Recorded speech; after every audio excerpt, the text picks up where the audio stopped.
Hey team, Katie here from Equestrian Movement, and welcome to the last day of our Stronger Bond workshop. Thank you for joining us. Thank you for participating. Thank you for all of your questions. We love getting all of your questions and your stories coming through, so keep them up. If you're watching on the replay, let us know you're here. Say hi, give a shout out to you so that we can continue asking or answering your questions for you. These videos will be available until Tuesday, the 11th, Australian Eastern Standard Time. We do that because I go back to school next week. So we can keep answering your questions until then. We can keep supporting you with how you're going to integrate this training with your horses, and we can continue hand-holding you through this process. So before we kick off today, I just wanted to kind of go a little bit more into what we've been talking about, because I recognize that sometimes I live in my little bubble of the equestrian industry, and that this can seem like really strange things, like a really strange perception to a lot of people in other areas of the industry. So we still have our show team that goes out and competes with these values, and we still do training and breaking with these values.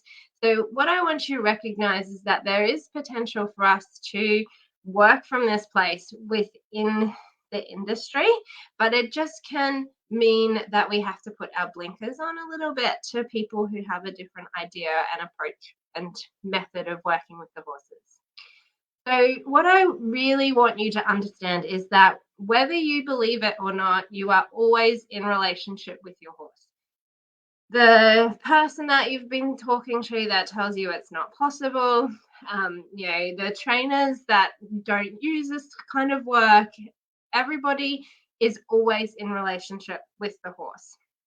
You are always relating to your horse and how you are experiencing your horse.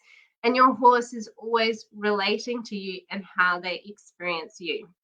So what I want to do is I want to be really strategic and intentional about how I set up my training environment and my experiences for the horses, so that the way that they relate to me is in a positive way, that they enjoy working with me, that they enjoy learning, they enjoy overcoming challenges with me, and we are working together as a team to expand our capacity and our potential. And the same of me to them is I want them to be stewards and guides to my personal development and my growth as well, and to continue to share with me how I can improve as a trainer and instructor and a team member in that horse human relationship, and how I can relate better to the horse. And so when you're watching other people's training principles and methods and whatnot, really what they're teaching you is how they relate to the horse, how they perceive the horse. And so even throughout this training, I don't want you to necessarily relate or perceive the horse the way that I do. I want you to bring your own unique experiences and personality to the training arena and actively choose how you want to engage with the horse based on how the horse wants to engage with you. And that is, what we get when we have our own horses. We get the choice. We can decide how we want this relationship to look. We can be active participants in shaping this relationship out, and we can also accidentally mess it up.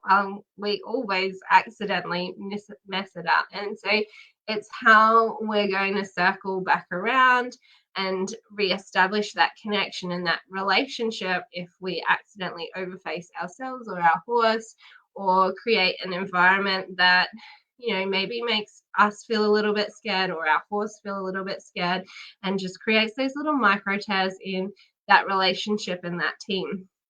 And so that's what we're trying to do, is we're trying to be very strategic and intentional about creating and overcoming challenges in a way that we enjoy working together. It's no fun trying to overcome challenges and scary things working with somebody that you don't like working with. And so what we want to do first is be someone that our horse can have trust confidence and faith in to follow our lead, so that when we go and work towards our goals, which can be challenging to the horse and to ourselves, that it's going to have a positive impact on our relationship with our horse first and foremost.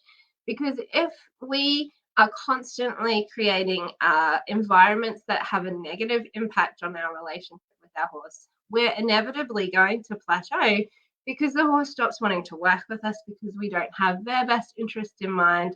We only have our goals and achievements in mind. And so that's what we set out to do when we're working with our horses, is we use the holistic horse handling program as kind of, a reference to come back to when we get a little bit lost in our trajectory and what we're working towards.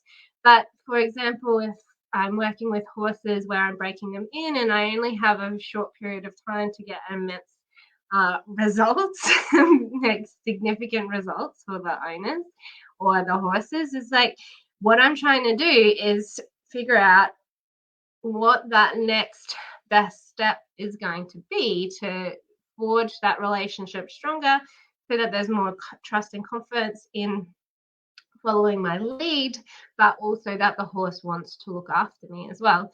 And so that's what we've done recently with Sally. If you have been on our YouTube channel, you will see the videos of how we've done this with Sally breaking her in, is that as she was ready to get backed, I knew that we just didn't have a tight enough relationship where she would actually want to look after me. And so what I did instead was take her out on in-handed benches. So just stretching her capacity a little bit, going outside of her comfort zone, outside of her environment, and being somebody that is capable of supporting her. We already had our relaxation work established. We also had our cueing and communication work established. So we had a good language together, and we had the capacity for relaxation together. And I just wanted to stretch her into a little bit more of teamwork together by challenging her slightly, by stretching her capacity, by taking her into a new environment. And so then she looked to me to take direction from me, which is the relationship dynamic that I was looking for, to be able to sit on her back. And that's how I was able to do her backing without having to buck her out or do any of the bronco riding, is the way that I'm strategically setting up these training sessions with the horses as a way of building out that rapport and that relationship with the horse. And as I've said previously, every good trainer is doing this. They're doing it through feel, and they don't know how to communicate it. So you are able to do it. You can do this. You just have to be very strategic and intentional, very aware of what your body is communicating to your horse and what your horse is communicating to you, so that you know what that next best step is in regards to developing your relationship together. Sometimes the next best step is to do nothing, and that can be really hard to hear as somebody that wants to be out doing lots of things and thinks that they're not actively training their horse if they're not actively doing all of the things. And sometimes just being able to be quiet with our horse and creating an environment where they feel safe in relationship to us is the next best step in working together. And that's what I also try to achieve with our students, and what we work to with the show team is where, to begin with, when I'm starting the beginners, the horses aren't taking direction and instruction from the rider. They're taking direction and instruction from me. I'm telling them, I would like you to look after this rider and teach them how to develop as a rider. And then there's always this really tricky in-between stage where the rider has to take over that direction and that leadership role with the horse off of me. And so there does come a period of time where the horse, doesn't feel comfortable with taking that relationship and that direction from that rider, because the rider doesn't have enough experience yet to be able to confidently navigate challenges with the horse and for the horse to feel safe in relationship to them. So that's part of the development of the horse and the horse-human relationship and the rider.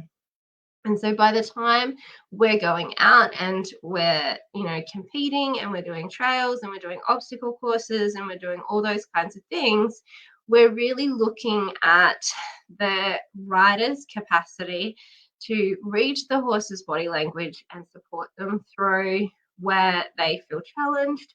And, we also develop a little bit of co-regulation skills of being able to soothe and relax the horse and tell them it's okay if they're starting to feel a bit stressed and overwhelmed by the changes and the things that we're doing with them. So you are always relating to your horse. Your horse is always relating to you. If you guys aren't relating well at the moment, it's okay to take a little break and just focus on that before you move forward again, because I can tell you right now that when your horse enjoys work, they enjoy learning, and they want to look after you, and you know how to layer your skill sets so that you can progress the horse, then the plateau shouldn't be more than 6 months. So if you've been stuck where you are now for more than 6 months, you are most likely missing one of the elements that we're going to be talking about today in our last and final training of the Stronger Bond workshop. So today we're talking about the powerfully connected horsewoman. Oh, I don't think we have any men in this group today. But if you're a powerfully connected horseman, raise your hand. We would love to hear from you as well. I love all my male students as well. They're so much fun to work with. So what we have covered so far: confidence through compassionate leadership and using emotional motivators to engage our horse. Confidence through compassionate leadership. Does the horse have trust, faith, and confidence in us to lead? Or are they feeling unsafe in relationship to us and hesitating on our direction and feeling uncomfortable with the things that we're asking them to do? And I have been in this situation so many times where I have accidentally overfaced myself or my horse, and I've had to circle back around and really work on that relationship again and building that trust and confidence again. This is the hardest part. It's so hard to build trust and confidence in each other, and it's so easy to break, which is why it should be the foundation of the work that we're doing. The cueing part is easy. As I was saying yesterday, you can create a new word with your horse within one training session. The cueing, when we understand operant conditioning, is easy.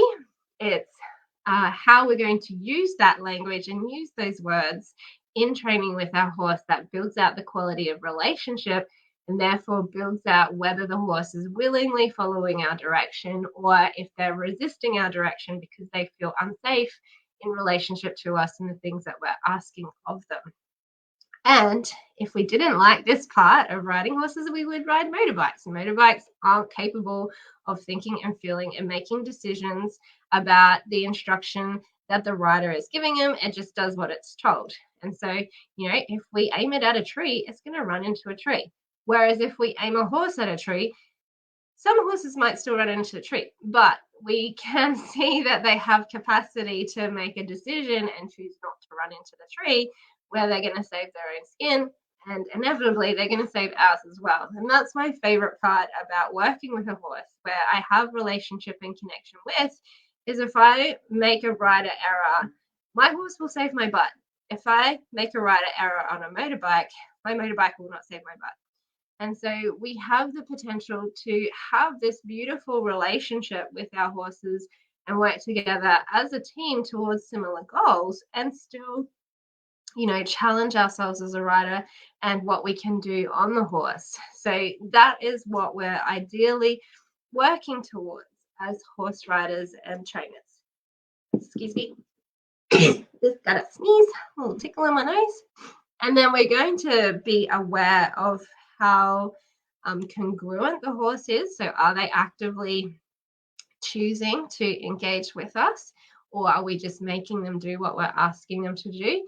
And we're going to do that by paying attention to their nonverbal body language and their nonverbal communication, which, if you understand what you're looking at, you're actually looking at how the horse emotionally responds to you and how their nervous system is reacting to you. So they don't have conscious control of those kinds of things.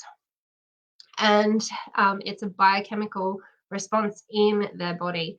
So we can either trigger our horse to be frustrated with us, or to have performance anxiety, or to feel insecure with us, or we can trigger our horse to feel confidence in our choices for them, to trust in our choices for them, to confidently follow our lead because they believe that we are going to make good choices for them that are going to have a positive impact on their life.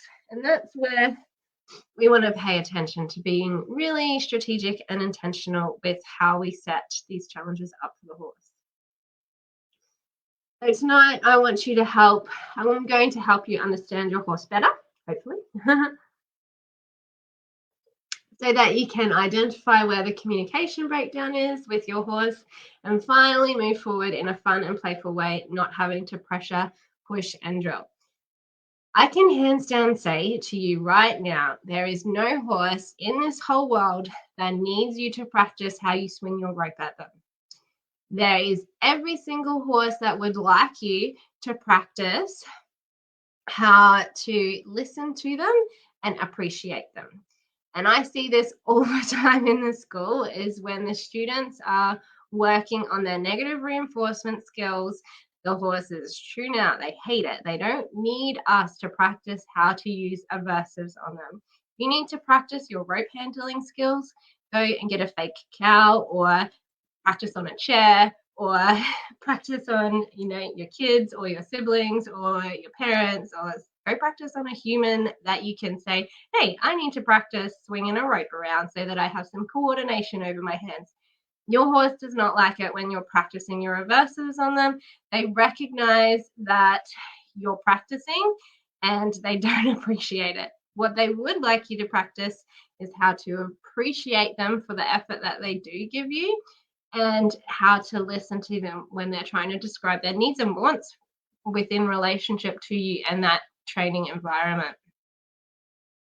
Okay, it's not just about giving the direction, but it's also about hearing how the horse answers you and understanding what that response looks like. A lot of what we learn in the industry, especially with online training and a lot of, our YouTube gurus and those kinds of things, we're watching them trigger a reactive response from the horse. So what does it mean for a reactive versus a responsive response? Lots of responses there. So what I see is we continue to say a horse that can't control its emotions can't control its behavior. And that's what we're seeing here, is if we're using flags to startle a response out of a horse, if we're using the whip to trigger a response out of a horse, if we're using the lunge whip and doing join up to trigger a response out of the horse, we're activating the nervous system into a self-protect mechanism, and that is going to result in fight, flight, or freeze. And so then we're activating that self-protect mechanism and then trying to control that fear or that fight or that freeze. And then we're activating the nervous system and trying to control it. Activating the nervous system, trying to control it. And the same with eliciting an emotional response. So in my opinion, the emotional response activates different areas of the brain, and then also can result in hormone release, so like adrenaline, cortisol, oxytocin, dopamine. So we have the potential to elicit these chemical responses in our training. And if we're not conscious about the way that we're using our tools, then we're going to trigger the wrong emotional and reactive responses from our horse. Versus if we focus on relaxation and connection first, and then we build out a language with our horse, with our different skills of operant conditioning, not just negative reinforcement. And we also incorporate reading the horse's body language. So we incorporate our non-verbal communication as well, which is our horse's primary language. Then we're going to be in active communication with the horse, where we can ask a question and then they can respond to the question, and then we respond to their answer, and then we can ask them a new question. So that's really what I see and what we're working towards, where we can really de-escalate unwanted behaviors, anxieties, dangerous behaviors, angry horses that are aggressive. We can really de-escalate all of those things when we're looking at actually talking to the horse instead of triggering a nervous system or emotional response from them. And so the most common thing that we're triggering in the horse industry is fear. And for some horses, they're just not scared. They are scared, but they feel confident in taking the thing that's threatening them out. And that's where we see aggression instead. Like I was saying about the little stallion yesterday, is that I was making him feel threatened by doing join up with him. And so rather than submitting to that conversation that I was having with him through join up, he felt the need to protect himself and lunged at me and picked me up by the neck and threw me to the ground. And so that is one hell of a nervous system response where the horse feels very threatened but confident in themselves to take the threat out. So what we're going to do instead is we're going to build a relationship with the horse where they feel safe in relationship with us. They feel safe, secure, and connected in relationship to us. And we're just going to start that conversation with them. Our nonverbal communication and our nonverbal body language is our horse's primary way of communicating. And quite often as adults, we suck at reading it because we all have to put our mask on and go to work and engage with people we don't like, unless you're me. And then I only engage with people I like. And you can see the resting bitch face all over my face if I'm engaging with people I don't like. And so we as adults stop reading nonverbal communication because we would just be so bombarded with it in the way that we interact socially and in work that if we didn't just tune it out, we would be completely overwhelmed. So that's what our horses are experiencing, is all of this lack of control and body awareness of all of our nonverbal communication is coming in at them. And that's what they're reading first and foremost. And then we're trying to create this bridge in language by doing our cueing and communication work. So we really need to address how we are communicating nonverbally first, so that we can develop a language, that bridging language of being able to ask the horse what we want it to do and it understand what the answer is. I can hands down say to you right now, if your horse knows how to answer you and they're happy to follow your direction, it's very rare to see resistance. And at that point, the resistance is coming from an underlying pain issue that we haven't addressed yet. That has been my experience from integrating our holistic horse handling program, not just me, but all of our physical students and also all of our online students. The horses that haven't responded to this, the owners have done a deeper dive and they've found physical problems that the horse is not able to verbally communicate because it's a horse. And so they've needed to continue down that avenue of addressing those pain-related problems with the vet so that they can build out like the continuation of the horse's training. And so that's what we're looking at when we're working on our holistic approach to this partnership and being a holistic horse handler, is that it's not just about what you do to the horse and the directions that you give them. It's also about how they receive the information, both consciously and unconsciously. The more we trigger that unconscious response of flight, the less capacity the horse has for learning. And this was a huge aha moment for me in my training, is that I had been taught all along, and King here was the one that had to keep reminding me, hey, you can't treat me like that or I'm going to throw you on the ground. But I had to keep learning that the horses don't respond well to movement and learning activated through fear. And when I understood that what we're trying to do with our cueing is how we're going to guide the behavior, how we're going to mark the behavior, and how we're going to motivate them to do it again, it gets a lot easier to layer aids on top of each other, We build out a really amazing, complex language with the horses, like we were talking about yesterday, with how we're going to start stringing behaviors together for the more complex behaviors, but also how we can have more complex dialect with the horse and a more complex language to communicate these bigger concepts when we're working with the horses. And so when I was using just the tools that trigger that fear response, whenever it came to time to learn something new from the horse, it was like starting from scratch, starting from right from the beginning, like they had no knowledge.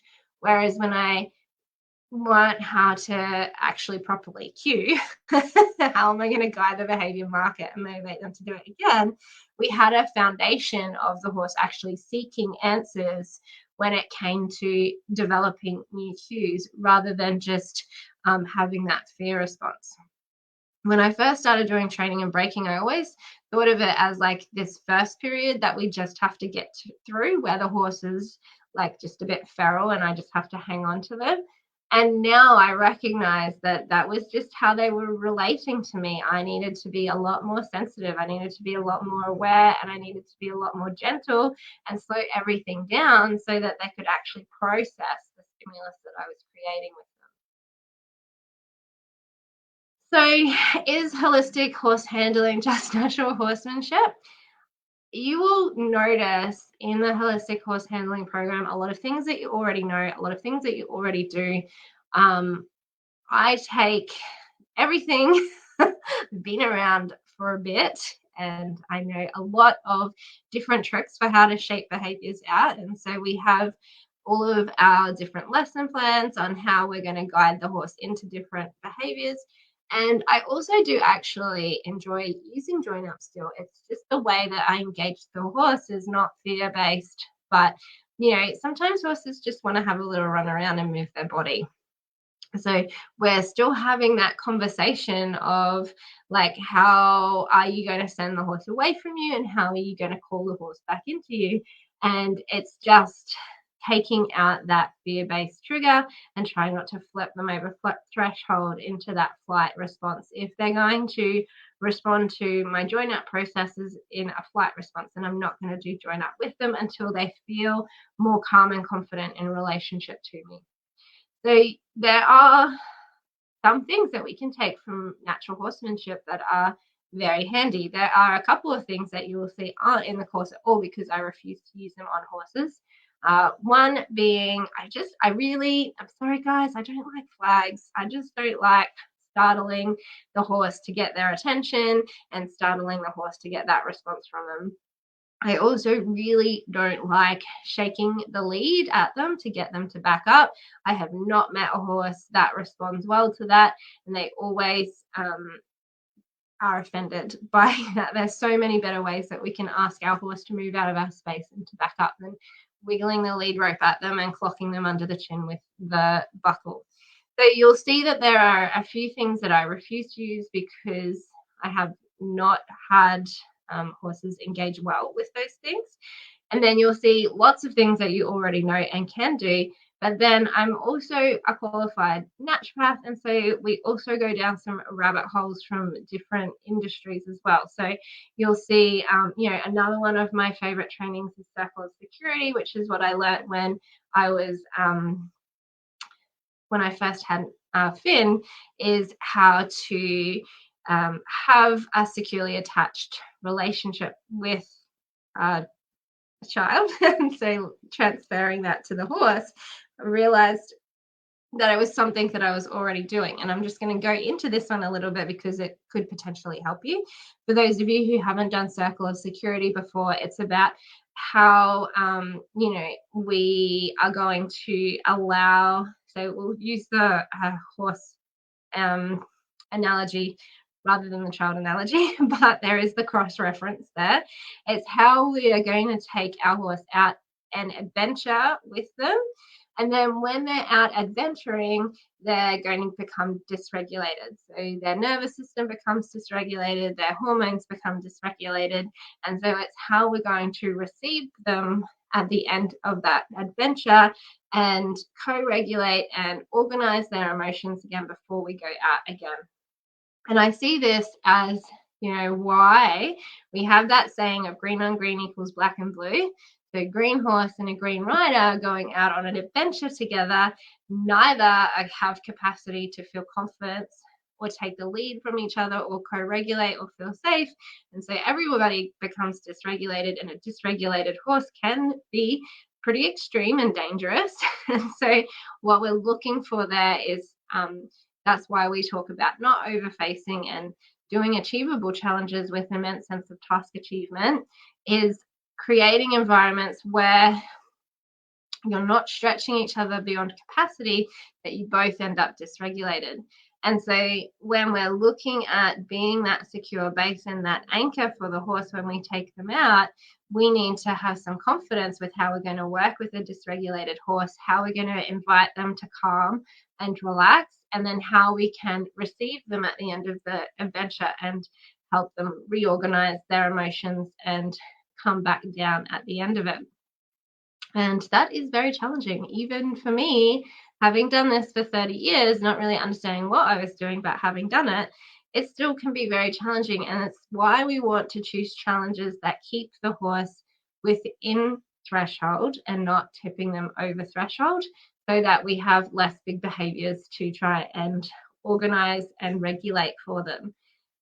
And so the other part of circle of security is that as the anchor that is going to receive the horse that's dysregulated, you can either be really uncomfortable on letting them go out into the adventure, or you can be really uncomfortable receiving the dysregulated horse and organizing that emotional response to that stimulus. And for me, it's always been the receiving. I've always been happy to go out on the adventure, and it's always made me really uncomfortable receiving the dysregulated human or the dysregulated horse and trying to organize and support them back into that organized emotion. And so you can see that within yourself. I can see that within my students.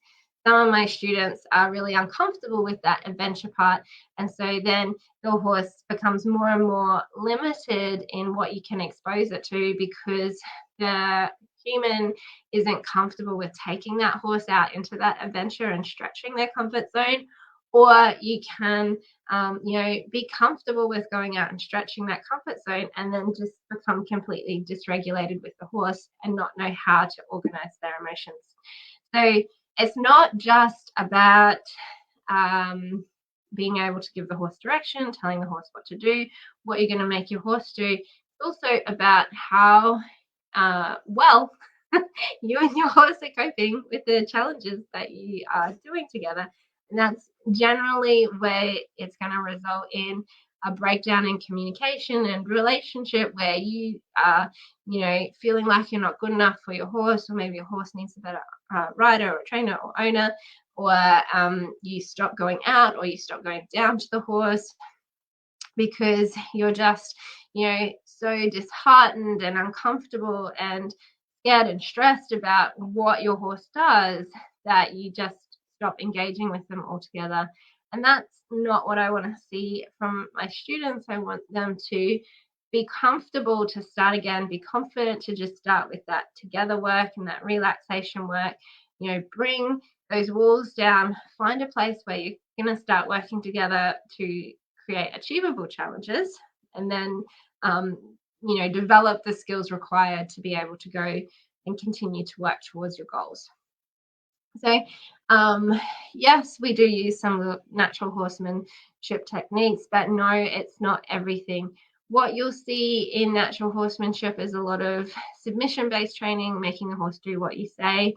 A lot of the trainers we hear, they just push them through it, make them do it, but it's because the good trainers aren't just doing that, and they don't know how to communicate what they're actually doing, because it's through feel. You can feel when you need to back off. You can feel when you're ready to go again. You can feel if the horse needs a break or some space. You can feel, when your horse is ready for a new challenge and to stretch their behavior. And so what they're feeling is relationship. They're just not aware of it and communicating it.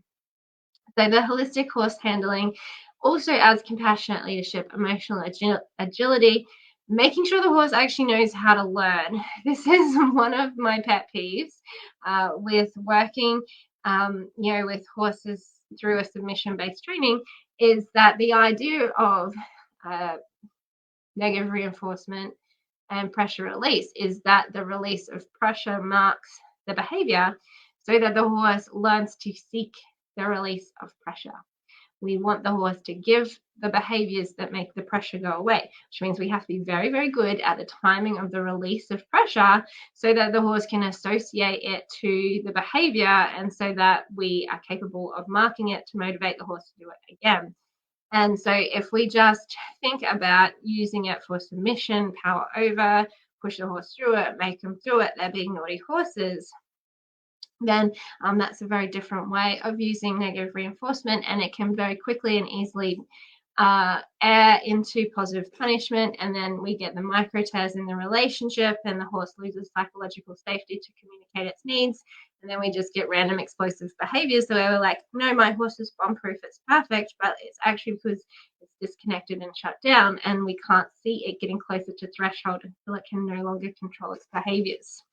So what we're looking for is creating the psychological safety and the compassionate leadership within the relationship with our horses so that they can communicate to us, hey, I'm feeling a little bit overwhelmed right now, or I need a little break, or I need some space, or you've given me too many instructions to process properly, or I don't know how to answer this, or I might actually be in pain, or we need to come back and revisit some foundations for me to achieve this challenge. We need to be able to give the horse permission and vocabulary to express all of these things if we don't want them to express it through their behavior and their lack of control of their behavior. So natural horsemanship focuses on submission, whereas holistic horse handling focuses on partnership. So this is one of our training modules within our emotional agility exercises. We don't train desensitization the way that it's traditionally been taught. We train confidence through curiosity. So if you think about what's happening within the horse's body when we do traditional desensitization, we're basically telling our horse that they have to stand still and accept all of the terrifying things that we're doing to them. The release of pressure in the scary thing going away happens when they stand still. But standing still isn't necessarily them managing and dealing with their fear. We're potentially putting our horse into a freeze response. And then when we ask them to move, that's when they're going to explode, because they're not going to shift out of freeze into I am safe. They're going to shift out of freeze into I am still scared. And so if I'm not standing still, I'm running. And so what we want to do is we want to give the horse the emotional resilience and capacity and agility to actually engage with the thing that they're scared of and build their confidence to navigate the scary things. And so the way that we do it is through targeting. We encourage our horses first, we teach them to target, second, or first we teach them relaxation, or what does relaxation look like with a human. Then we're teaching them targeting. And then when you bring targeting and relaxation together, then you can invite the horse to investigate the thing that they're scared of and target it. And you'll see some videos of that on our YouTube channel with Phoenix, who was terrified of his new pig sister, Ella. And so we're looking at giving the horse the skills to overcome the fear that they have. And it works so well that this actually comes with a caveat where some of our students have used this and the horses haven't been scared of things that they should have been scared of and done themselves a mischief, like Stella did investigating the porcupine and getting the porcupine prickles in her nose. So it does come with a caveat where you have to be aware that the horse's flight response is important because we need them to also protect themselves and keep them safe.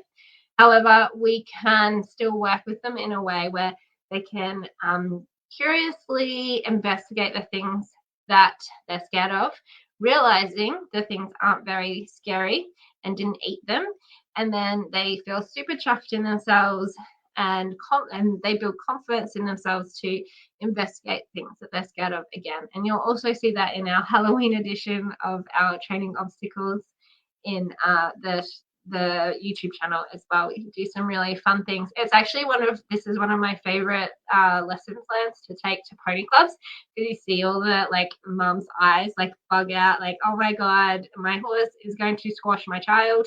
And the way that we introduce it, by the end of the training session, the horses are approaching balloons on a mailbox and inflatable sharks and crawling gremlins, and we've also done bubbles. So just being able to give the horse the emotional agility skills to overcome the things that they're scared of, rather than just teaching them to go into freeze and stand and don't move. So the horse learns emotional agility, they learn how to self-regulate, we develop a relationship of co-regulation, and they understand how to manage that flight response better.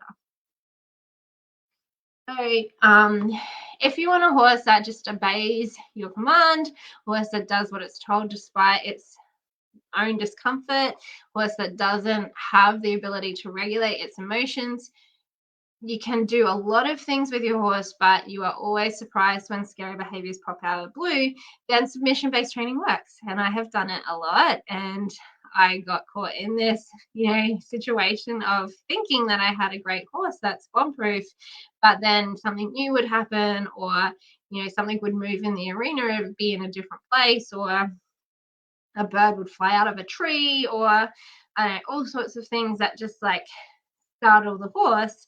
And yes, I had submission and power and control over the horse, but I didn't have the emotional capacity of that relationship where the horse actually wanted to look after me. So now what I work towards is working to strengthen the horse's unique personality type and support their weaknesses. Have a horse that is confident enough to look for guidance rather than shutting down or becoming aggressive or flighty or pushing into us, and have the ability to recognize when you or your horse are not coping with this situation, and still be able to have those adjustable goalposts, a full toolkit, and this situation on a positive note where we still both feel immensely successful for what we've achieved. In this video here, this is little Phoenix, not video, this is the photo. We've got the video of this on our YouTube channel. This is little Phoenix and us doing our confidence through curiosity. This is little Ella the pig over here. I shouldn't say little, she's the size of a couch. So cool. And this is him practicing his confidence through curiosity by approaching Ella, having a look at her, and then taking himself away. And so he's building that emotional agility to overcome the things that he's scared of and getting confidence in himself to navigate scary things. So do you want a horse to look after you and be with you, or do you want a horse that just does as it's told, and then when it doesn't have the answer or it's scared, then it's happy to kick you to the curb and continue on with what it's doing? So how do we get there? This is the pillars of our holistic horse handling program. The first thing that we're working on, our relationship to each other and the horse, being interested in actually having a relationship with us, building that safe, secure, connected relationship. We're talking about what I was talking about the other day with our new riders is asking for permission to approach, asking for consent for the things that we're doing with them, asking for them to bring their walls down and invite us into their bubble, being able to build out a more rich and beautiful relationship with our horses where we're seeing reciprocity in our training and we're not just demanding our horses to do what we're asking them to do. And so part of that is developing our compassionate leadership skills. So that was also what we talked about yesterday with how are we going to give the horse direction, how well is the horse receiving the direction, and we know that our compassionate leadership skills are really coming together when the horse is seeking us for that direction like I was talking about at the beginning with Sully, is I wanted her in that position where she was seeking instruction and direction from me before I wanted to sit on her back. Cueing and communication. This is a lot of what you've probably already done, is how we're going to build that language of cues with our horse, but it also encompasses the nonverbal communication of body languages and how well we read how our horse is responding to us. Emotional agility. We want to understand that our horses are emotional creatures and they have capacity to react emotionally to the things that we're asking them to do and the challenges we're presenting them with. And so there needs to be some degree of emotional agility capacity both within us and our horse. I see emotional agility and cueing and communication foundational to the horse developing to become an educated horse. The horse needs to know the language for how we're going to communicate with them, but they also need to know how to navigate their emotions so that they don't just react emotionally to everything we ask of them. And it's very normal for the horses to get frustrated when they don't know what the answer is and they're not getting that task achievement. It's very normal for the horses to get performance anxiety and get into people-pleasing behaviors when we give them like that capacity to seek praise. It's very normal for our horses to get irritable, to get sick of it, to not want to do what we're asking them to do. And so how are we going to give them the tools to navigate those emotional challenges? How are we going to recognize that that change and that fluctuation, and then how can we support them in having a positive response and relationship to us so that they are positively engaged in their work. And so that is the really big challenge, is like, you know, even with people, we can't say to them, you're going to go to work and you're going to put a smile on your face. You know, nobody's going to receive that very well. So sometimes we're going to see some of these behaviors while the horse is actually efforting and putting some effort into their work and working, because we can't expect them to effort and have a smile on their face. But what we are looking for when we are going to work is that top pillar of what we're trying to achieve at the end of our holistic horse handling efforts is effort, relaxation, and focus. And that's what I'm working on when I'm breaking or backing or working with green or uneducated horses, is their capacity to focus. How long can they hold focus and attention for? Being able to effort, what does their best effort look like? And being able to do that with relaxation. So they're not getting frustrated, they're not getting anxious, they're not getting scared, they're not getting irritated. We're going to set them up for success so that they can willingly and happily engage in learning. Learning can be fun. They can ask to be ridden. They enjoy work. They enjoy being ridden. We have to be very strategic and intentional with how we shape that out for them, because it's very easy to push them into undesirable emotions.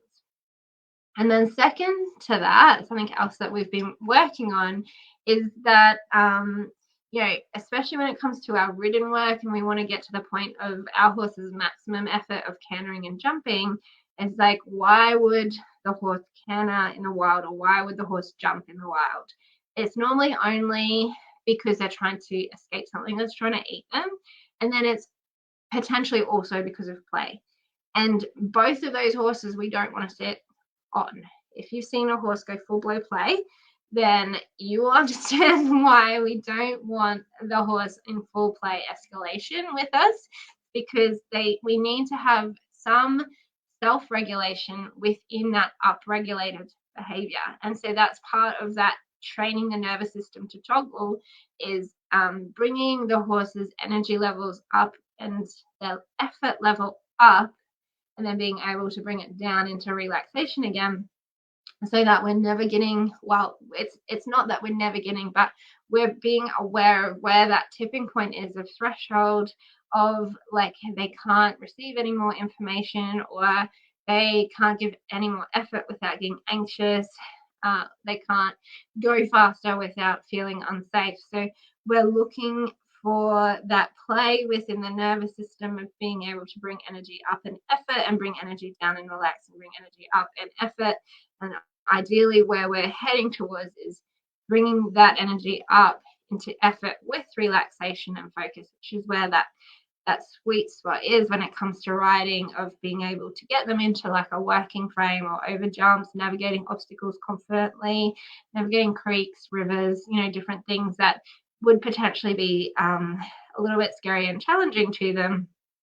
We're looking at building out those emotional agility skills and that communication before we go and put them into those situations. We're looking at developing the relationship so that we're somebody that they want to take the lead from, but we're also someone that they're going to receive co-regulation from, and we can invite them to relax if we start to see that tension building in them, so we can keep that relaxation, that focus, and that effort while we work towards these bigger challenges.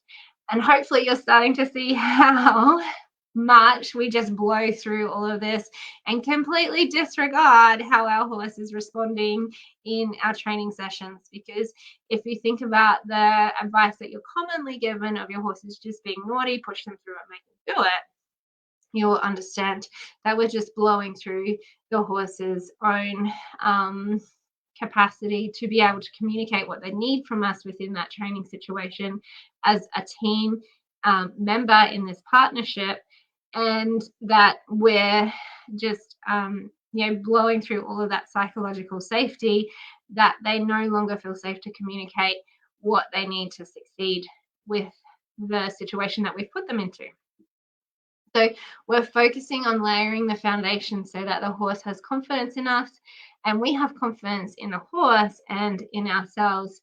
And so if you're finding yourself stuck with a certain behavior or stuck with progressing with your horse for 3 to 6 months, there's something in here that you need to come back and revisit, whether it's the horse needs to get into a deeper state of relaxation, whether it's your horse needs a better relationship with you to take direction from you, whether there's a breakdown in communication and your horse doesn't actually know how to answer that question that you've asked of them, or whether they know what you want but they're not happy about it. How are we going to re-engage their willingness in that congruence to move forward into focus, effort, and relaxation? So now that we've shared with you this system of holistic horse handling, how much of an impact do you think just one of these steps could have on how you're working with your horse? If you're like most that are going through this training, you're probably starting to see the possibilities and starting to identify what changes you need to make, or maybe you're wondering exactly how to do it. Question. I can't see the question. Sorry, Sarah. Hasn't come up on StreamYard. So changing the way that you work from outside the group. Oh, sorry, Sarah, I don't have the question. Okay, cool. Changing the way you work with your horse can be overwhelming and even intimidating. And now that you know how important you are, and now you know how important you are in this process. So how do we do this? Or how do we train our horse? How do you know which tool to use? How do you know what is the one best, right, most perfect way for your horse? What are those strong foundations that you can build trust, faith, and confidence in, and not just swing it by sheer luck? Each foundation has its own level of skills, tools, and processes that if you miss one, you're going to plateau, and you can set you and your horse back to where you started. Layering the skills for stallions, especially with an overt sexual drive. Yeah. So working with stallions is obviously a little bit different, but we work with mares all the time, right? Where they still have all of their hormones intact and all of their sex drive and the behaviors associated with it. So I have worked with quite a few stallions, and I can tell you that using natural horsemanship and power over submission-based training was the worst thing that I did with them, because I was never going to win that argument. And that's how I ended up with, the stallion running at me and trying to basically rip my throat out by throwing me onto the ground, picking me up by the neck, which is, a stallion's kill tactic. So there is a place where we need to pay attention to the relationship that we're creating with the horse. We don't want, because when we're opening up this relationship, it can come with confusing emotions to the horses that are intact. And so there still needs to be some boundaries set over how we engage in relationship and emotionally with the horse. So it is a little bit different. What kind of behaviors are we looking at specifically with the stallions? Is it the aggressive behaviors, or is it that they're overly engaged with the mares, or like what kinds of things are we looking at? Because there are different things that we're going to address. For example, if the horse is showing aggressive behaviors, then we're looking still at a horse that is feeling threatened. And so developing relaxation and connection helps to overcome that feeling threatened. And so then we can open up the potential for that communication. Whereas a horse that's constantly distracted by mares, what we're looking at is something different. We're looking at how are we going to call their focus back onto us, which is more like how we would work with a spooky horse, right? Is like if we're working with a spooky horse, if we're working with a horse that's constantly distracted, we're working on how we're going to call their focus back into us and how we're going to call that focus to stay on us despite all of these other distractions. So we don't have a specific module within the program that is specifically for stallions with overt sexual drive. However, the way that we have the program set up is that it is a choose your own adventure style, where you get to pick out the different aspects of that emotional agility or that communication or that relationship, where you can choose what's going to most positively affect how well your horse listens to you, whether they're a mare, a gelding, a mini, or a stallion, or a donkey. We do this with the donkeys, we do this with the dogs, I do it with the children. This is just mammal behavior. So it works across all fields. There is an interpretation and an adaptation required to each scenario that you're in. But that's why we also have the Facebook group where you can put your questions in and I can support you on choosing those different tools and whatnot. So we've spoken about the different modules that we have, which is safe, secure, and connected, compassionate leadership, cueing and communication, emotional agility. And then within each of those modules, we're looking at different aspects of that. So like developing, working through the horse that's frustrated when it's learning versus, navigating fear, where we're engaging the horse's curiosity, and different aspects of, say, like performance anxiety and different things like that that come up when we're working with the horses being jealous, how we're going to navigate jealousy in the horses, different emotional responses to the work that we're doing. We have different shaping plans for how we're going to work through both their emotional reaction to what we're doing, as well as developing that language with them. So, the training tools that we talked about of operant conditioning, but also then what we were talking about with offering the horse choice so that they're active participants in their communication and their learning, and that we're teaching them how to seek answers. That's really, really important, is that if we're always just telling the horse what to do, they're no longer seeking answers. So we want them to engage in communication with us and seek answers with us. So we also have included how you would use this training scale in basic horse handling work. So medication, incredibly beneficial to us when Billy got a fungal eye infection last year, and we had to treat him every 2 hours by putting eye drops in their eyes. I don't know if any of you guys have experienced putting eye drops in a horse's eye, but if they don't want it, it is not fun. And so within a day of having to do this, Billy, without a halter on, was coming in putting him in, it was a specific part of the barn because at night I needed him under the light to be able to get the drops into his eye properly. And he was bringing himself in, putting himself into the barn, holding his eye for me to put the drops in, and then taking himself out. So when we have that cooperative care with our horses and then willingly engaging, it takes all of the stress out of, obviously there's still stress when we're having to manage a sick horse, but it takes a lot of that stress of that cooperative care out of the relationship part of the horse, and we can just focus on getting them through their ill health situation.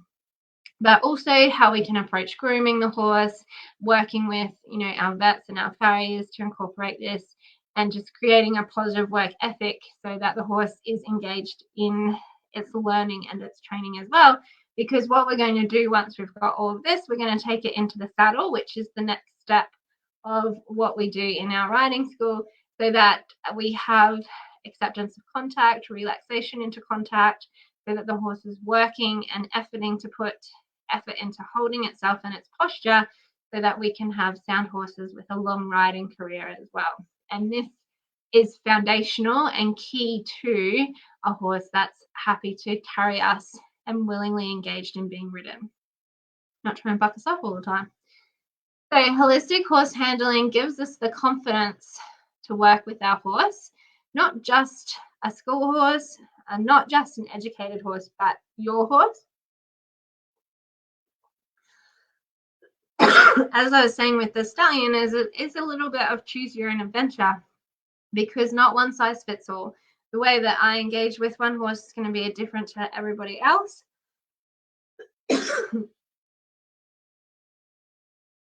And the way that a certain in particular horse is going to respond is different to every single horse.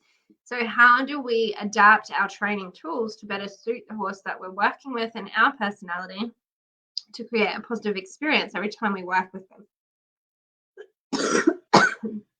Sorry, I'm going to get a tickle in my throat now.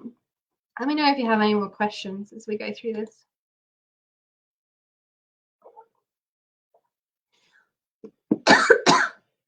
Holistic horse handling gives your horse confidence in you as a leader worth following, not because you bullied them into it, not because you used submission, not because you fed them and gave them treats, but because they trust you to make good decisions for them and to keep them safe.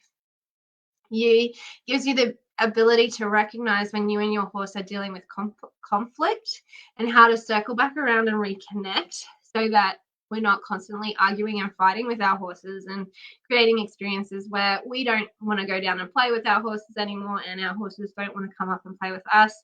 We want, why would we spend all of this money on maintaining a horse if we didn't enjoy being with them and working them? You don't have that motorbike that you can put in the garage, and you don't have to feed it, and you don't have to care for it, and you don't have to deal with its eye infections. If you have a horse, you're dealing with your relationship as well. You want it to be a good one so that both you and your horse enjoy being with each other.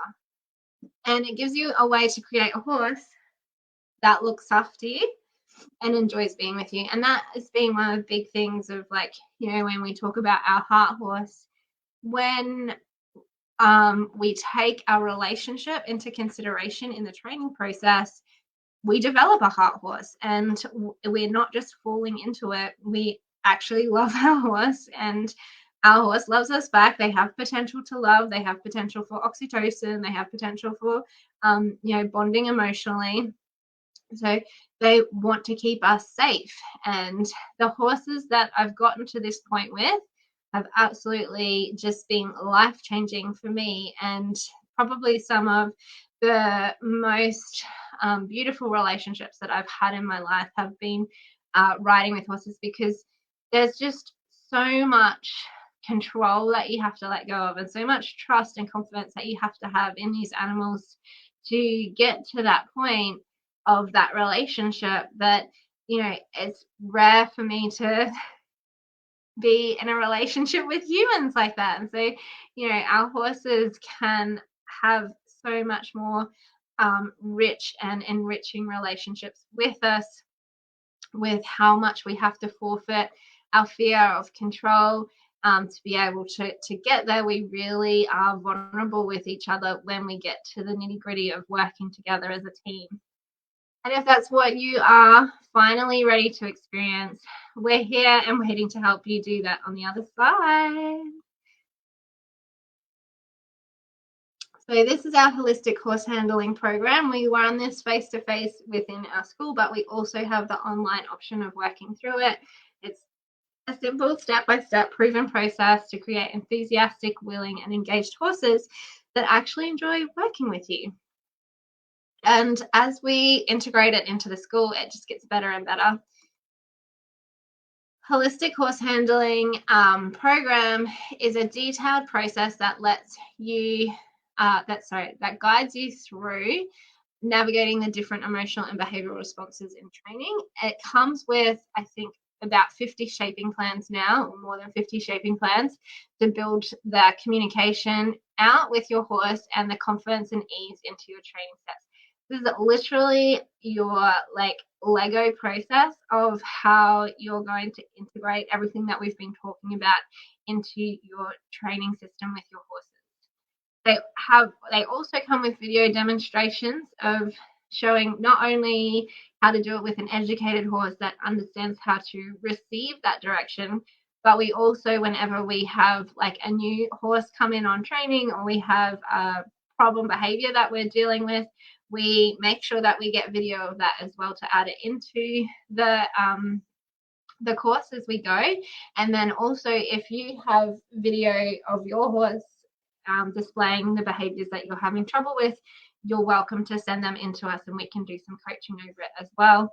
And we also cover how the different personality types engage with the lesson plans differently. So we have if you've seen our personality quiz with the horses, we have a breakdown of the different personalities that we see in the horses and how they engage in learning differently. And we actually have all of those personalities within our herd as well. So we can show you, the horse that tends to shut down versus the horse that tends to get flighty versus the horse that tends to get pushy and go over the top of you versus the horse that tends to err on that quadrant of aggression when they're feeling threatened. And then those different personality types, they actually learn differently. So our horses that tend to be aggressive in their work and when they feel threatened, they're actually very dopamine driven. And so they respond really well to clicker training, but then they also get a lot of frustration when they're not getting that answer. So they need a lot of emotional agility work to get into that state of relaxation when they're getting frustrated, and then permission to re-engage when they're ready to try again. So that was actually a really fun learning curve that I went through with my horse, Biddy, is that he would err on striking out and lunging at me and biting at me when I wasn't paying attention to the quality of the relationship and how to engage him correctly in training. And so by understanding what we ended up doing, and we've got the full video of that in there, is giving him the communication buttons, where if he started to have that fluctuation within himself of getting upregulated and frustrated, he had the option to choose stop. And then we would just do relaxation and connection work. So we'd just stand for as long as he needed with him licking me. And then he would choose ready when he was ready to try again. And that really got us through a lot of the challenges within our relationship by just giving him permission to call stop on training and then say that he was ready to go again. But then also, our horses that tend to get spooky, they tend to get anxious in training. And become overly people-pleasing, and they get a performance anxiety. Being able to slow things down a little bit to make sure that our horses are learning correctly. So we incorporate the different ways to work with the different personality types, and it's not just about trying to make every horse fit this box. It's about what does that individual horse need to really flourish and bloom in relationship to you and in relationship to itself. So these are all of our holistic horse handlers when we went out and did our obstacle course day, but also when we go out and compete. So in our first module, we're looking at safe, secure, and connected. We review our first do no harm principles. We also take you through the personality training, operant conditioning, and navigating that nervous system reaction and training, which is all of our non-verbal communication, our unheard communication. And then we go into also the behaviors of the horse when they're seeking connection, because the horses actually do want to be in relationship with us, and they do seek that interest and engagement from us, but we miss those cues, and so they stop trying. Especially if, like, the horse has been sold on a few times, we can get to a point where the horses just stop trying to connect with the human, and so we need to kind of bring that back out of them again. And then selecting what tools you're going to use in training with your horse. That also comes with like a bit of a side tangent where we're working with horses that have experienced trauma or they are really aggressive, because there are some foundational things that we need to do, like using protective contact with horses that are aggressive, and in that connection work with the horses that have experienced trauma, that you don't have to do if you have a good relationship with your horse already and you're trying to figure out how to do your training and maintain that relationship. So we do have like a little tangent that you can go into if you've got the aggressive horses and if you've got the horses that have experienced trauma. And it's probably also going to be beneficial for the stallions with the overt sex drive, is that we're going to introduce some protected contact if that's the problem that you're having with the horse. So our next module is our compassionate leadership, speaking connection, communication and consent, and follow my lead. Different exercises that we're going to use to build that relationship out into compassionate leadership, the skills that you need to show up for your horse as a compassionate leader. Module 3 is willingness and eliciting that congruence with our horse. So understanding cue training, managing their stress, consent and choice, how we can teach them how to learn and engage them in learning without just pushing them into it and pressuring them into behaviors. Emotional agility, so that confidence building aspect of training, opening barriers, no offensive boundaries, dealing with common personality behaviors, and then how we're going to pull all of that together for creating effort, relaxation, and focus for riding. But also, if riding isn't what you want to do with your horse, just having, the basic cooperative care, horse husbandry behaviors established so that they're okay with the vet, they're okay with the farrier, you can care for them, and you can get them on a float when you need to take them if they're unsafe, like with bushfires and things like that.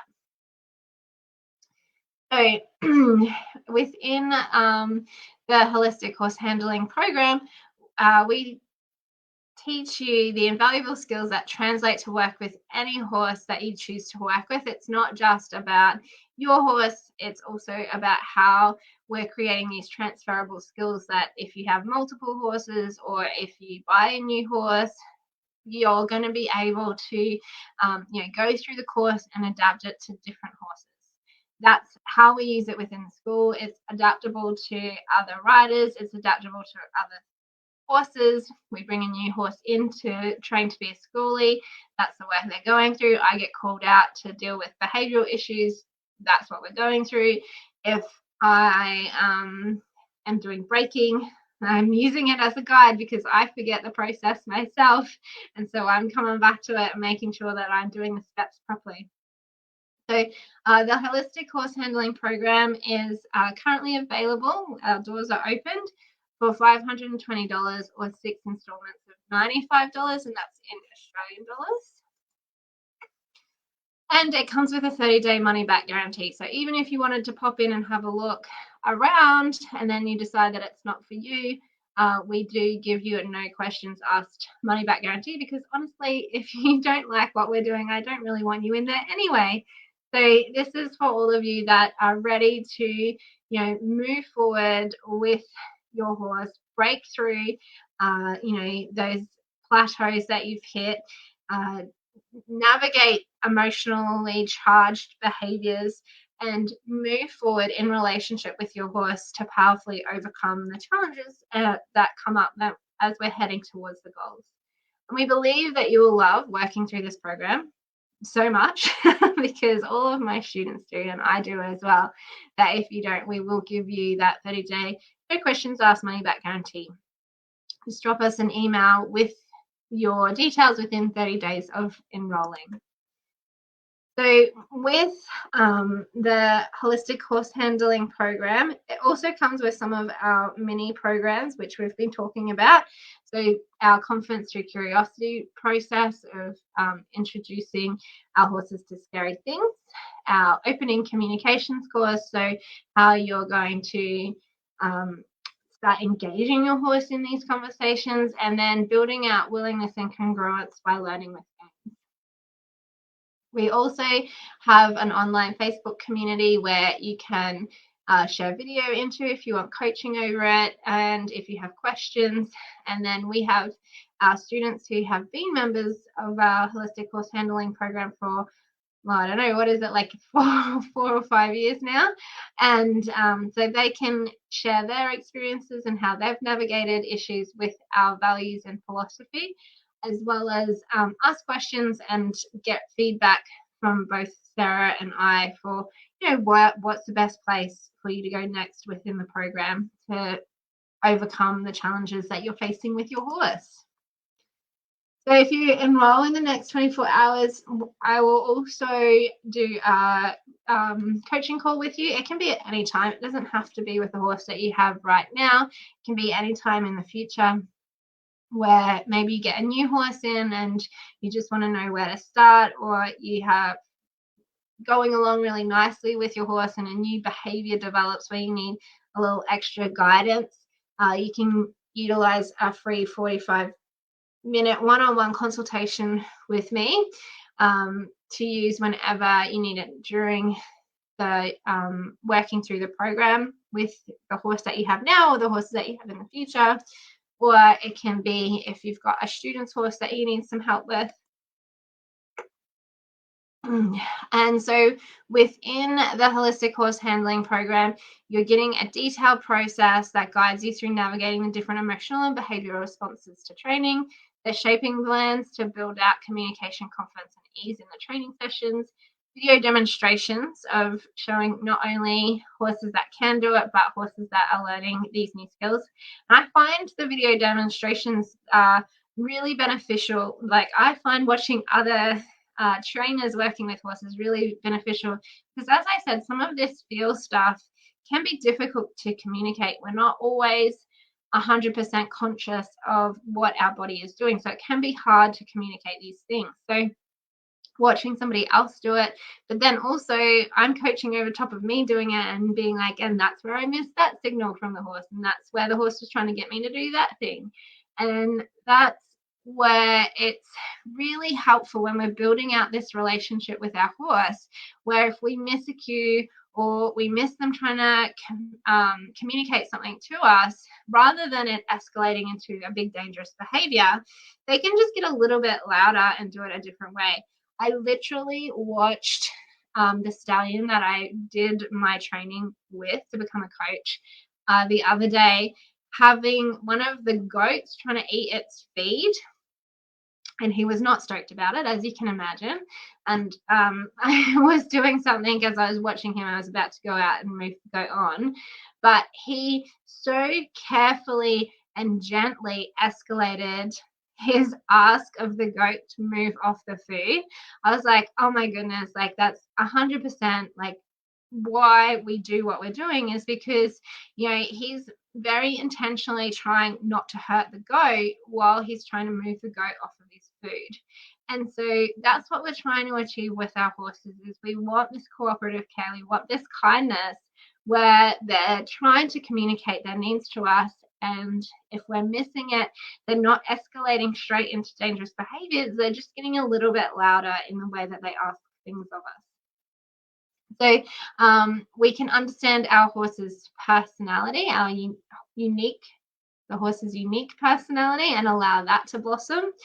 As well as the 3 mini courses to use as a quick refresher, so you don't have to go through the full program. If you dealing with a spooking issue or a communication issue, you can just go into the mini course, as well as the online communication community for support and questions, and also just to celebrate our success, because you know what, it can feel hard and lonely when we're stuck on a problem with a horse that we've been trying to overcome for a long time. And it can help to just have other people that are kind and caring and happy to listen and say, hey, yeah, I've been there too, and it's okay.